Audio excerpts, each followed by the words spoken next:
ರಾಜಕಾರಣಿಗಳಿಗೆ ಕರೆ ಕೊಟ್ಟು ನನಗೆ ತುಂಬಾ ಸಂತೋಷ ಆಗಿದೆ. ಎಲ್ಲ ರಾಜಕೀಯ ಪಕ್ಷಗಳು ಕಾಂಗ್ರೆಸ್ ಇರ್ಬೋದು, ಬಿಜೆಪಿ ಇರ್ಬೋದು, ಜಾತ್ಯತೀತ ಜನತಾದಳ ಇರ್ಬೋದು, ಒಂದು ಹೋರಾಟಕ್ಕೆ ಒಂಬತ್ತು ಹಕ್ಕರಿಂದ ಬೆಂಬಲ ಕೊಟ್ಟಿದೆ. ಇದು ಶಿವಮೊಗ್ಗಕ್ಕಾಗಬೇಕಾದಂತ ಕೆಲಸ. ಶಿವಮೊಗ್ಗ ವಿಷಯ ಬಂದಾಗ ನಾವೆಲ್ಲ ಶಿವಮೊಗ್ಗ ವಿಷಯ ಬಂದಾಗ ನಾವೆಲ್ಲ ನಮಗೆ ನ್ಯಾಯ ಬೇಕು. ಈ ಹೋರಾಟ ಕೊನೆಗೊಳ್ಳಬೇಕು. ನಾವು ನಿಮ್ಮೊಟ್ಟಿಗೆ ನಿಲ್ತೀವಿ, ನಿಮ್ಮಕ್ಕೆ ಬೆಂಬಲಿಸ್ತೀವಿ. ನೀವು ನಿಂತರು ನಾವು ನಿಮ್ಮನ್ನ ನೆರವು ಕೊಡಲಿಲ್ಲ ಅಂತಕ್ಕಂಥ ಭರವಸೆಯನ್ನು ಕೊಡ್ತಾ ಈ ಹೋರಾಟ ಯಶಸ್ಸಾಗಲಿ ಅಂತಕ್ಕಂಥದ್ದು ಶಿವಮೊಗ್ಗ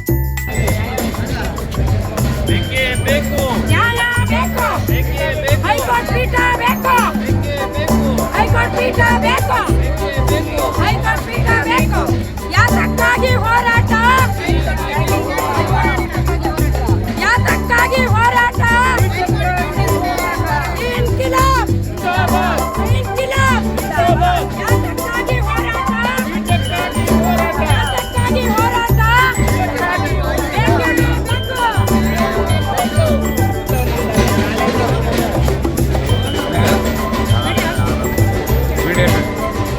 ಬಂಧುಗಳೇ, ಈ ದಿನ ನಾವು ಶಿವಮೊಗ್ಗದಲ್ಲಿ ಹೈಕೋರ್ಟ್ ಪೀಠವನ್ನು ಒತ್ತಾಯಿಸಿ ಬೃಹತ್ ಪ್ರತಿಭಟನಾ ಮೆರವಣಿಗೆಯನ್ನ ಎಲ್ಲ ರಾಜಕೀಯ ಪಕ್ಷಗಳು ಮತ್ತು ಸಾರ್ವಜನಿಕರ ಒಳಗೂಡಿ ಇವತ್ತು ಸಾವಿರಾರು ಜನರ ಸಮ್ಮುಖದಲ್ಲಿ ಇವತ್ತು ಶಿವಮೊಗ್ಗ ನಗರದ ಪ್ರಮುಖ ಬೀದಿಗಳಲ್ಲಿ ಒಂದು ಪ್ರೊಸೆಷನ್ ಅನ್ನು ಮಾಡಿ ರಾಜ್ಯ ಸರ್ಕಾರಕ್ಕೆ ಮತ್ತು ನಮ್ಮ ಮಾನ್ಯ ಹೈಕೋರ್ಟಿನ ಮುಖ್ಯ ನ್ಯಾಯಮೂರ್ತಿಗಳಿಗೆ ಮನವಿಯನ್ನು ಕೊಡುವಂಥ ಕಾರ್ಯಕ್ರಮವನ್ನು ಇಟ್ಕೊಂಡಿದ್ದೀವಿ.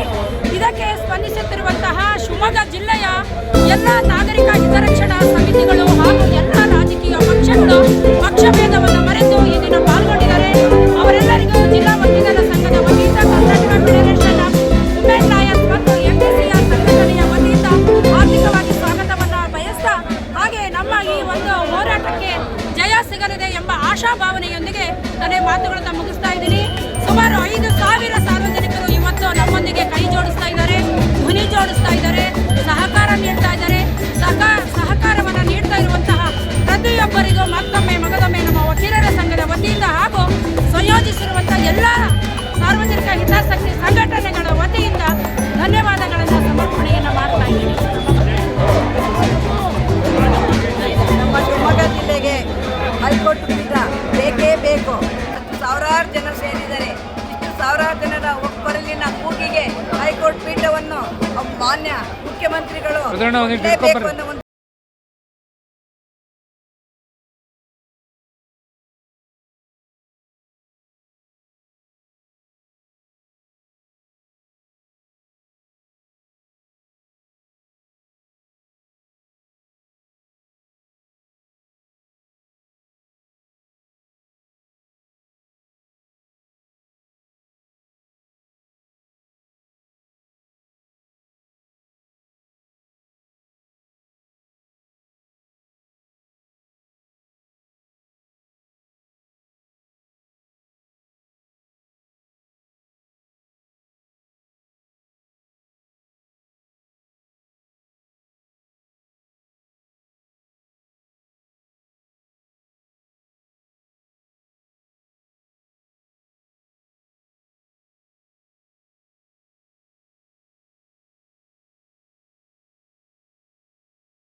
ಬೇಕು.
ಶಿವಮೊಗ್ಗಕ್ಕೆ ಬೇಕು ನಮಗೆ ಬೇಕು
ಬೇಕು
ಇರ್ಬೋದು, ಸಾಗರ ತಾಲೂಕು ಇರ್ಬೋದು, ಭದ್ರಾವತಿ ತಾಲೂಕು, ಹೊಸವರ ತಾಲೂಕು, ಮತ್ತೆ ನಮ್ಮ ತೀರ್ಥಹಳ್ಳಿ ತಾಲೂಕು, ಎಲ್ಲ ನಮ್ಮ ಶಿವಮೊಗ್ಗ ಜಿಲ್ಲೆ ಎಲ್ಲ ತಾಲೂಕುಗಳು ಸಹ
ಸಂಸ್ಥೆಗಳು ಸಹ ರಾಜಕಾರಣಿಗಳಿಗೆ ಕರೆ ಕೊಟ್ಟು ನನಗೆ ತುಂಬಾ ಸಂತೋಷ ಆಗಿದೆ.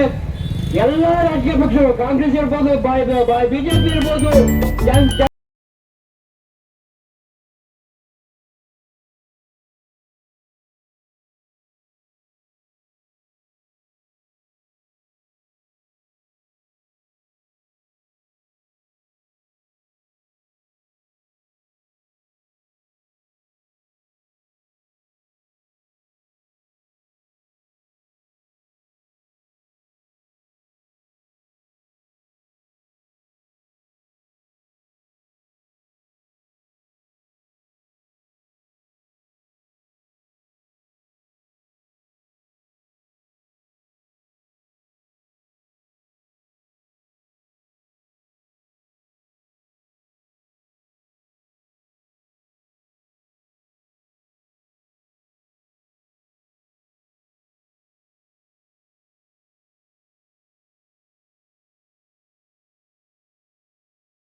ಜಿಲ್ಲೆಗಳು, ಒಟ್ಟು ಜಿಲ್ಲೆಗಳು. ಈ ಒಂದು ಜಿಲ್ಲೆಯಿಂದ ಮತ್ತೊಂದು ಜಿಲ್ಲೆಗೆ 100ರಿಂದ 120 ಕಿಲೋಮೀಟರ್ ಮಾತ್ರ ದೂರ ಇದೆ. ಆದ್ದರಿಂದ ಈ 5 ಜಿಲ್ಲೆ ನಮ್ಮ ಬೇಡಿಕೆ. ಇದು ಬರೀ ನ್ಯಾಯವಾದಿಗಳ ಸಂಘದ ಬೇಡಿಕೆ ಅಲ್ಲ, ಎಲ್ಲ ಜನತೆಗಳ ಎಲ್ಲ ಹಕ್ಕು, ನ್ಯಾಯಯುತವಾದಂಥ ಹಕ್ಕುಗಳ ಸ್ಥಾಪನೆಗೆ, ಹಕ್ಕುಗಳ ಹೋರಾಟಕ್ಕಾಗಿ ರೂಪುಗೊಂಡ ಎಲ್ಲ ಸಂಘ ಸಂಸ್ಥೆಗಳ ಬೇಡಿಕೆ. ನಾವು ಪ್ರಾರಂಭ ಮಾಡಿದ್ದೇವೆ, ಮಾತ್ರ ಮುಂದೆ ತೆಗೆದುಕೊಂಡು ಹೋಗ್ತಕ್ಕಂಥ ಜವಾಬ್ದಾರಿ ಈ ಜಿಲ್ಲೆಯ ಜನತೆಯ ಜವಾಬ್ದಾರಿಯಾಗಿದೆ. 30 ದಿವಸಗಳ ಕಾಲ ನಾವು ಇದನ್ನು ತಾತ್ಕಾಲಿಕವಾಗಿ ಸ್ಥಗಿತಗೊಳಿಸ್ತೇವೆ. ಈ ಮಧ್ಯೆ ಆದರೆ ನಿರಶನ ಅಂದರೆ ಧರಣಿ ಸತ್ಯಾಗ್ರಹ ಮಾತ್ರ ನಿಲ್ಲುತ್ತೆ. ಕೈಗೊಳಿಸಬೇಕಾಗುತ್ತೆ ಎನ್ನುವಂತ ಒಂದು ಸಂಗತಿಯನ್ನು ಕೂಡ ನಿಮ್ಮೆಲ್ಲರ ಗಮನಕ್ಕೆ ತಗೊಂಡು ಬಂದು ಹೋರಾಟದಲ್ಲಿ ಭಾಗವಹಿಸಿರ್ತಕ್ಕಂಥ ಎಲ್ಲ ಶಿವಮೊಗ್ಗ ನಗರಕ್ಕೆ ಹೈಕೋರ್ಟ್ ಸಂಚಾರಿ ಪೀಠ ಬೇಕು ಅನ್ನುವಂತ ಆಗ್ರಹ ನಮ್ಮದಾಗಿದ್ರೂ ಕೂಡ ಇದು ಮಲೆನಾಡಿಗರ ಸ್ವಾಭಿಮಾನದ ಹಕ್ಕೊತ್ತಾಯದ ಹೋರಾಟವಾಗಿದೆ. ಕರ್ನಾಟಕ ದಲಿತ ಸಂಘರ್ಷ ಸಮಿತಿ ಕಾಂಗ್ರೆಸ್ ಪಕ್ಷದ ಯುವ ನಾಯಕರಾದಂಥ ಯೋಗೀಶ್ ಅವರು ಮಾತನಾಡಬೇಕಾದ್ರೆ ಸರ್, ನಮಗೆ ಹೆಂಚಿನ ಬಕ್ಕ ದಾಳಿಜ್ಜಿ ಬೇಡ. ನಮಗೆ ಬೇಕಾಗಿರ್ತಕ್ಕಂಥದ್ದು ಏನಯ್ಯ, ಏನ್ ಸಮಾಚಾರ, ಇವ ನಮ್ಮವ ಅಂತ ಬಕ್ಕ ದಾಳಿಜ್ಜಿ ಬೇಡ ನಮಗೆ. ಮಂಗಳೂರು ಬೇಡ, ಶಿವಮೊಗ್ಗ ಬೇಕು ಅಂತಕ್ಕಂಥದ್ದನ್ನು ಕೂಡ ಈಗಾಗಲೇ ಹಲವಾರು ಸಂಘ ಸಂಸ್ಥೆಗಳು ಸಹ ರಾಜಕಾರಣಿಗಳಿಗೆ ಕರೆ ಕೊಟ್ಟು ನನಗೆ ತುಂಬಾ ಸಂತೋಷ ಆಗಿದೆ. ಎಲ್ಲ ರಾಜಕೀಯ ಪಕ್ಷಗಳು, ಕಾಂಗ್ರೆಸ್ ಇರ್ಬೋದು, ಬಿಜೆಪಿ ಇರ್ಬೋದು, ಜಾತ್ಯತೀತ ಜನತಾದಳ ಇರ್ಬೋದು, ಒಂದು ಹೋರಾಟಕ್ಕೆ 9 ಹಕ್ಕರಿಂದ ಬೆಂಬಲ ಕೊಟ್ಟಿದೆ. आदाब बजा लाते हुए मैं आप से इस बात की जो बहुत देर से हम लोग एक एहतजाज में शरीक हैं और ಜಾಗವನ್ನು ಕೂಡ ಇದು ತುಂಬಾ ಚೆನ್ನಾಗಿ ಕಾಣ್ತಾ ಇದೆ. ಜಿಲ್ಲಾ ನ್ಯಾಯಾಲಯಕ್ಕೆ ಜಾಗವನ್ನು ಹುಡುಕ್ತಾ ಇದ್ದಾರೆ. ಸುಸೂತ್ರವಾದಂತ ಜಾಗದ ಜೊತೆಗೆ ಹೈಕೋರ್ಟ್ ಪೀಠದ ಜಾಗವನ್ನು ಕೂಡ ನೋಡಿ ಸರ್ಕಾರಕ್ಕೆ ವರದಿಯನ್ನು ನೀಡಿ, ಶಿವಮೊಗ್ಗ ಜಿಲ್ಲೆಗೆ ಏರ್ಪೋರ್ಟ್ ಇದೆ, ರೈಲು ವ್ಯವಸ್ಥೆ ಇದೆ, ಸುಸಜ್ಜಿತವಾದಂತ ಎಲ್ಲ ವ್ಯವಸ್ಥೆಗಳು ಇದೆ, ಹಾಗೆಯೇ ಜಾಗವನ್ನು ಕೊಡ್ತೀವಿ ಅಂತಕ್ಕಂಥದ್ದು ಜಿಲ್ಲಾಧಿಕಾರಿಗಳಾದಂಥ ತಮ್ಮ ಮೂಲಕ ಸರ್ಕಾರಕ್ಕೆ ಸಂದೇಶ ಹೋಗ್ಲಿ ಅಂತ ಹೇಳಿ ಗೌರವವಾಗಿ ನಮ್ಮ ಅಧ್ಯಕ್ಷರು, ಗೌರವಾಧ್ಯಕ್ಷರು, ಎಲ್ಲ ಸಂಘಟನೆ ಮುಖ್ಯಸ್ಥರು ಮನವಿಯನ್ನ ನೀಡ್ತಾ ಇದ್ದಾರೆ.